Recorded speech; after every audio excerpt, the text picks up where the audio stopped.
नमस्कार दोस्तों। जैसा कि हम लोगों ने अर्थव्यवस्था को प्रारंभ किया है, आप सब जानते हैं। आज क्लास तीसरा है, ठीक है। तो आज हम लोग देखने वाले हैं औद्योगिक नीति और बेरोजगारी, जो है कि महत्वपूर्ण टॉपिक है। मैंने कहा था कि आप राष्ट्रीय आय प्रारंभ करेंगे, लेकिन राष्ट्रीय आय इनके बाद प्रारंभ करेंगे, क्योंकि ये भी बहुत ही महत्वपूर्ण टॉपिक है, ठीक है। तो जो है कि इसी क्रम में बढ़ते हुए आज का मोटिवेशन लाइन मैं आपको बताता हूँ, ध्यान दीजिएगा कि बड़े शौक से उतरे थे हम वफा के समंदर में।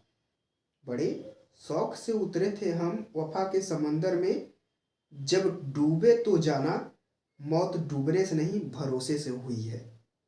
वाह, एक्चुअली ये लाइन बहुत ही मोटिवेट करेगा आप लोगों को कि देखिए, भरोसा जो है कि केवल फैमिली पे करिए, माता पिता पे करिए, और लोगों पे भरोसा करने की आवश्यकता है नहीं। उसका मैं एग्जांपल बताता हूँ कि मेरे साथ ये घटना घटी है कि अभी जो है कि मैंने कुछ दिनों पहले एक लोगों का मोबाइल लिया था और उनको बताकर कि मैं यूट्यूब चैनल स्टार्ट किया हूँ। उनका लेकर अपना चैनल सर्च किया, उनको दिखाया और सब्सक्राइब कर दिया, ठीक है। तो मेरे 1 सब्सक्राइब बढ़ गए थे और इसके बाद मैं चेक किया था कि हाँ, बड़े बड़े थे। तो कल मैं देखा कि मेरा 1 सब्सक्राइब फिर से कम हो गया। तो हम कहे कि भाई कोई कर दिया होगा। तो जो है कि संजोग से वो मिल गए थे, नाम नहीं लेंगे। तो जो है कि मैं स्क्रॉल कर रहा था तो मेरा रील्स आ गया और मैंने देखा तो उन्होंने मेरा चैनल अनसब्सक्राइब कर दिया है। तो इससे बहुत ज़्यादा फर्क तो पड़ा नहीं, 1 सब्सक्राइब कम हुआ है। लेकिन मैं आप सबको ये बताना चाहता हूँ कि भाई अपना देखो, किसी पर भरोसा मत करो कि लोग जैसे कि सोच रहे हो कि तुम्हारे बारे में अच्छा सोच रहे हैं ना। माँ बाप है, घर के कुछ फैमिली मेम्बर हैं, भाई बहन हैं, चाचा चाची हैं, दादा दादी हैं, हो सकता है कि बहुत अच्छा सोचे। माँ बाप तो हमेशा अच्छा सोचते हैं, लेकिन जो कोई बाहर का है ना, वो हमेशा आपके लिए अच्छा नहीं सोचेगा। आपको लगेगा कि हाँ, वो बहुत ही अच्छा सोच रहा है, बहुत अच्छे हैं, हमारा केयर करते हैं। तो ऐसा कुछ भी नहीं है, वो सिर्फ दिखावा है। और दिखावे पे न जाकर आप सिर्फ अपने माँ बाप की बात सुनिए। वो कह रहे हैं कि कुएं में कूद जाओ तुम्हें लाभ होगा, तो कुएं में कूद जाओ तुम्हें लाभ ही होगा। 100% है कि अगर माँ बाप कह रहे हैं कुएं में कूद जाओ लाभ होगा, तो कुएं में कूद के देखो। हो सकता है कि कुएं में सोने का घड़ा हो। माँ बाप कभी भी गलत नहीं होते हैं। हो सकता है कि 0.9999% यानी कि 0000 में 1% अगर लेंगे तो हो सकता है कि हो जाए गलत, लेकिन 99.999% गलत नहीं होते हैं। और कोई भी माँ बाप नहीं चाहेंगे कि उनका बेटा बेटी गलत रास्ते पर जाए या फिर उनका करियर खराब हो। तो देखिए, इतना तो नहीं बताना चाहिए, हमें क्लास प्रारंभ करना चाहिए, बकवास की बातें हैं ये सब। लेकिन ये जीवन का एक सच्चाई है कि खुद पे भरोसा हो तो समुंदर में कूदो। अगर खुद के पास जान है, खुद कर सकते हो तो करो। या फिर ये सोचो कि वो उनके साथ है, मेरा हो जाएगा, तो ये गलत फहमी निकाल दो। अगर तुम भीख मांग के अगर कमा रहे हो, कोई दिक्कत नहीं है। लेकिन अगर सोचोगे कि मैं उनके साथ चलूँगा तो मुझे भीख मिलेगी, तो वो उनको भीख मिलेगी, तुमको नहीं मिलेगी। इसलिए सिर्फ अपने आप को ध्यान दो और जो है कि मोटिवेशन लाइन के साथ चलते रहो और जो है कि क्लास से जुड़े रहो, ठीक है। मैं नहीं किसी को बोलता, ना ही क्लास में बोलता हूँ कि सब्सक्राइब करो, अनसब्सक्राइब करो, कुछ भी करो। मेरा काम है, ये मैं पढ़ा रहा हूँ, आप लोगों के लिए नहीं पढ़ा रहा हूँ। ये मैं अपने लिए पढ़ा रहा हूँ। मैं पढ़ता हूँ फिर पढ़ाता हूँ। इससे मेरा 2 काम हो जाता है, मेरा रिकॉल भी हो जाता है और मुझे कंसेप्ट क्लियर भी हो जाता है, ठीक है। इससे लाभ होगा किसी को तो बहुत अच्छी बात है, और नहीं होगा तो कोई बात नहीं है, ठीक है। तो छोड़िए बकवास, बहुत बातें हो गई। तो आज हम लोग प्रारंभ करें, क्लास तीसरा है। तो पहले हम लोग देखते हैं कि भारत की जो औद्योगिक नीति थी वो कैसी थी। सबको पता है कि हम सब जो है कि 15 अगस्त 1947 को हम लोग आज़ाद हुए थे।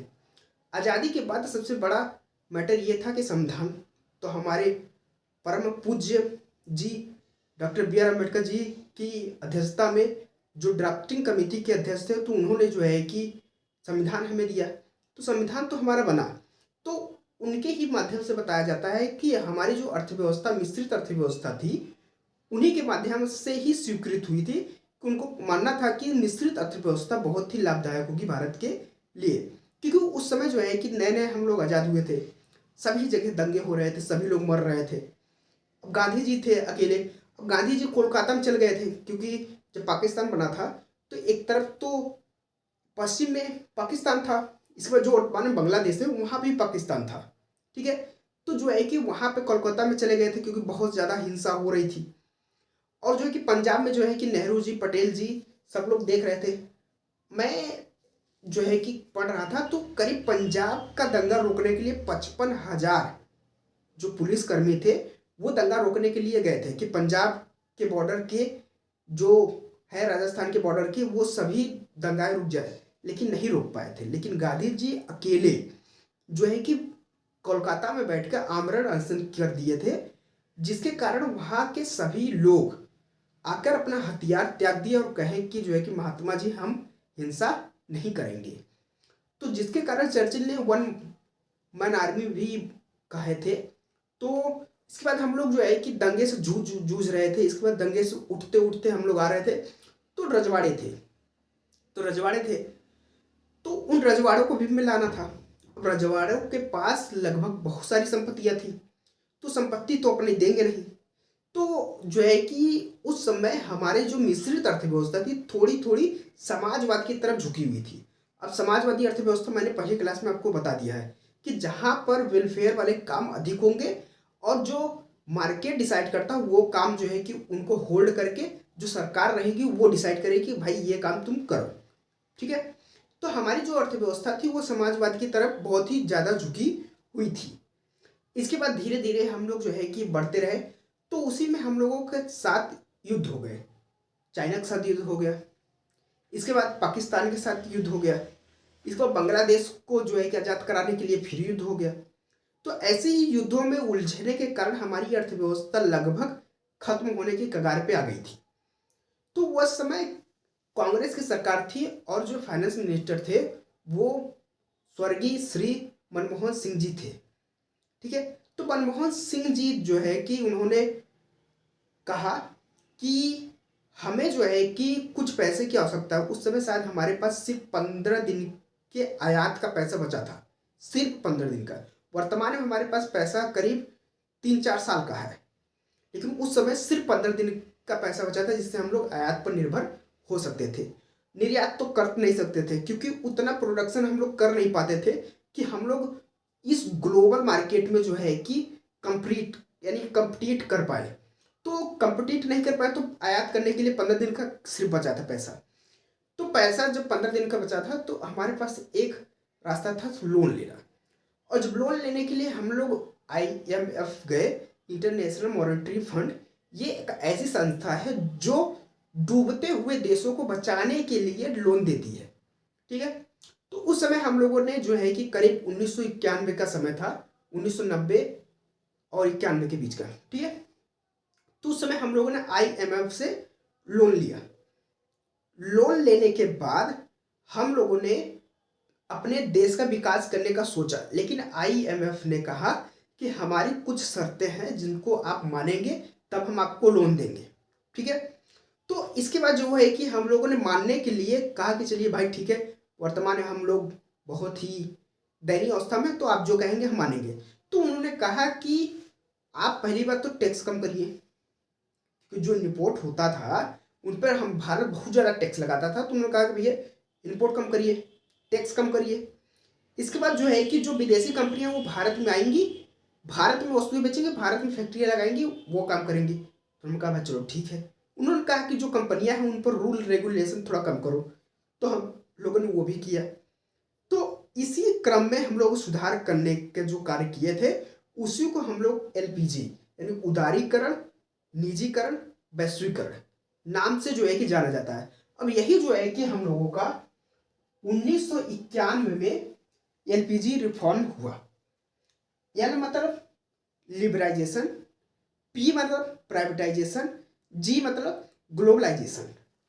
अब देखिए उदारीकरण यानी लिबराइजेशन, उदारीकरण मैंने बताया कि भाई हम लोग उदार होंगे, कि कंपनियां आ रही हैं तो कंपनियों को कहेंगे भाई हाँ ठीक है तुम अपना ऐसा काम करो, हम तुम्हारे काम में बहुत ज़्यादा बाधा नहीं लगाएंगे, तुम थोड़ा टैक्स कम दोगे तो हम तुमको थोड़ा सा और समय दे देंगे कि भाई 1 महीने में नहीं दे पाए तो तुम 2 महीने में दे दो। ठीक है, ये उदार बन गए हम लोग कि जल्दी जल्दी उनके फाइलिंग दे देंगे। उनको लैंड चाहिए बनाने के लिए तो उनके लिए लैंड को वो जो है कि उत्पन्न कराएंगे कि भाई यहाँ पे ज़मीन है, यहाँ तुम अपनी फैक्ट्री लगाओ। वरना पहले फैक्ट्री लगाने के लिए करीब 2-2 साल लग जाते थे, लेकिन हम लोगों ने उससे कम किया, 2 महीने 1 महीने में फाइनल करके दे दिए। तो थोड़ा सा हम लोग उदार बन गए। ठीक है, उदार होने के बाद हम लोग बने निजीकरण, जिसे हम लोग कहते हैं प्राइवेटाइजेशन। अब प्राइवेटाइजेशन का अर्थ ये होता है कि हमारी कुछ कंपनियां थी, तो हमारी कंपनियां जैसे कि वर्तमान में बीएसएनएल है, ठीक है, उस समय गेल थी, उस समय भी बीएसएनएल थी तो गेल थी, इसके बाद जो है कि इंडियन ऑयल थी और एयर इंडिया थी और कुछ सारी बैंकें थी।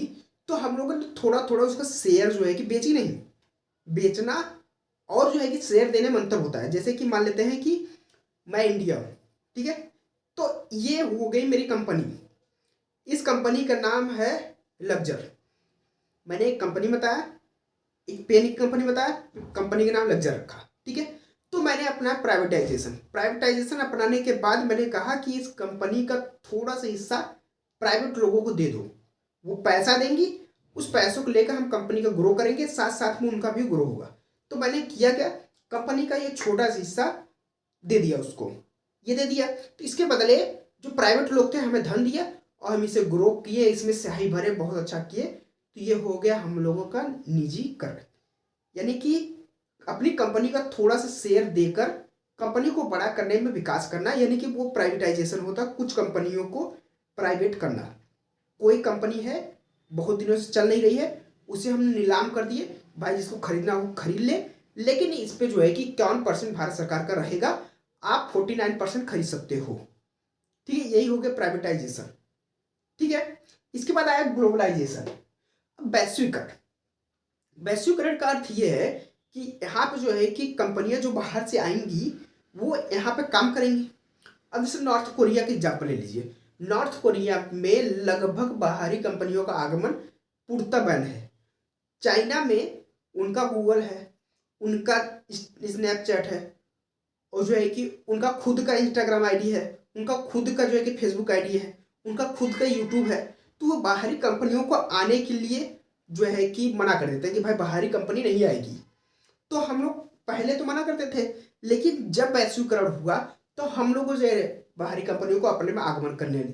तब जो है कि हम लोगों को बहुत अच्छे से गूगल की सुविधा अच्छे से मिली, फेसबुक की, इंस्टाग्राम की, अन्य जो बाहरी कंपनियां थी वो भारत में आई और अपना निर्माण करना प्रारंभ कर दिया। तो आपको समझ में आया क्या होगा कि उदारीकरण क्या है, निजीकरण क्या है, वैश्वीकरण क्या है। तो यही एलपीजी रिफॉर्म को हम लोग अब तक चलते चलते चलते आ रहे हैं। और वर्तमान में जो भारत के पास पैसा है वो है $696 बिलियन। वर्तमान में जो फॉरेक्स रिजर्व है, जिसे हम लोग कहते हैं कि वैश्विक बाजार में खुद को स्टेबल रखने के लिए कुछ हम लोग पैसा रिजर्व रखते हैं, तो जो भारत के पास कुल रिजर्व मनी है वो $696 बिलियन है। ये कितना होता है मैं इतना बता देता हूँ एग्जाम्पल के, कि जो पाकिस्तान है उसे $2 बिलियन में मध्यस्थ कंट्रियों ने उसे खरीद लिया।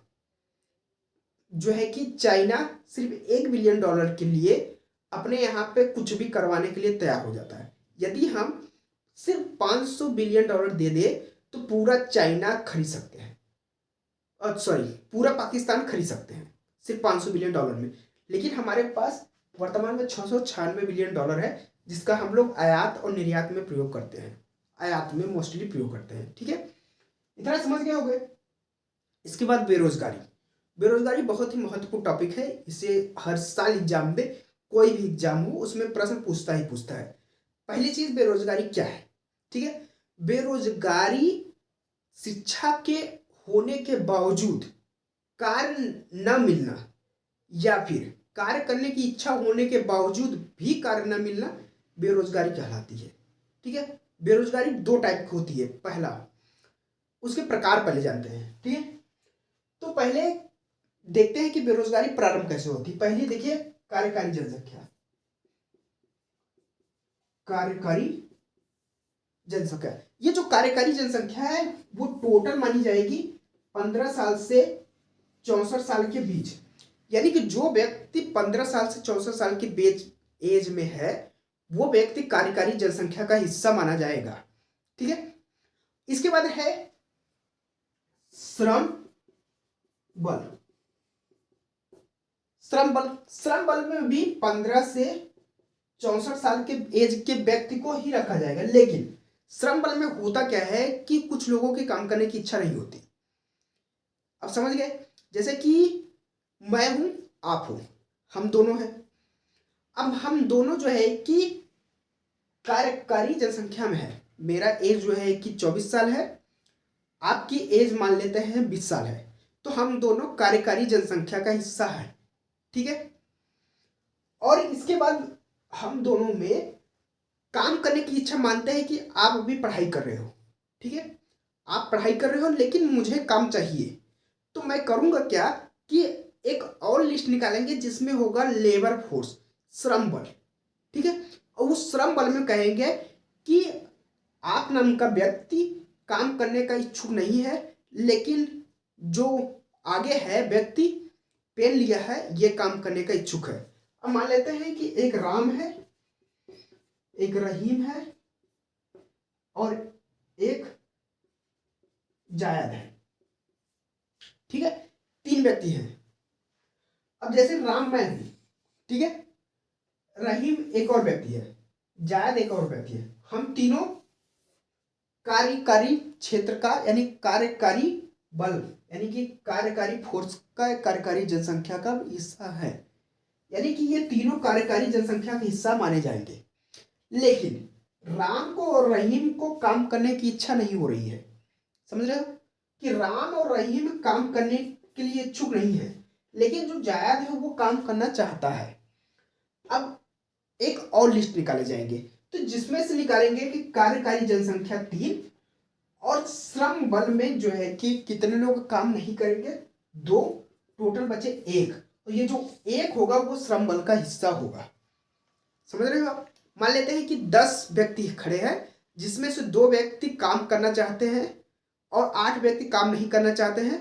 टोटल 10 थे, 8 काम करना नहीं चाहते हैं, उनको माइनस कर देंगे, जो बचेंगे 2 बचेंगे, वो होंगे श्रम बल का हिस्सा यानी कि लेबर फोर्स का हिस्सा होंगे। और यही जो लेबर फोर्स होगा उन्हीं का सिर्फ बेरोजगारी गणना की जाती है। जैसे कि मान लेते हैं कि मैं मान लेता हूं कि अभी अभी 15 साल का हुआ हूं, ठीक है, लेकिन मैं स्कूल जा रहा हूं। अब मैं स्कूल जा रहा हूं तो करूंगा क्या कि मैं पढ़ाई करूंगा लेकिन अभी जॉब नहीं करूंगा। ठीक है, तो लेकिन मैं कार्यकारी यानी कि कार्यकारी जनसंख्या का हिस्सा हूं, लेकिन श्रम बल यानी लेबर फोर्स का हिस्सा नहीं हूं, क्योंकि मैं पढ़ रहा हूं, काम करने की इच्छुक नहीं हूं। इनका देखिए कि जो व्यक्ति 15 से 64 बीच का है वह कार्य बल यानी कि कार्यकारी बल का हिस्सा है, कार्यकारी बल जनसंख्या का हिस्सा माना जाएगा। लेकिन जो व्यक्ति 15 से 64 के बीच है लेकिन काम करने का इच्छुक है वह व्यक्ति लेबर फोर्स यानी श्रम बल का हिस्सा माना जाएगा। समझ गए होंगे आप इतना? अब आगे चलते हैं।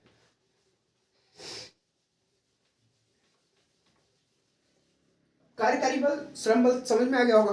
अब उसके आगे देखते हैं बेरोजगारी। अब देखिए बेरोजगारी जो है कि 2 प्रकार की मोस्टली नापी जाती है और उन्हीं का जो कि सब भाग माना जाता है। अब देखिए बेरोजगारी 2 जगह होगी, पहली होगी शहर में, दूसरी होगी ग्रामीण में।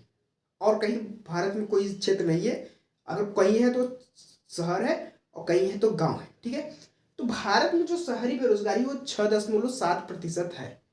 ठीक है, और जो ग्रामीण बेरोजगारी हो 3.9% है।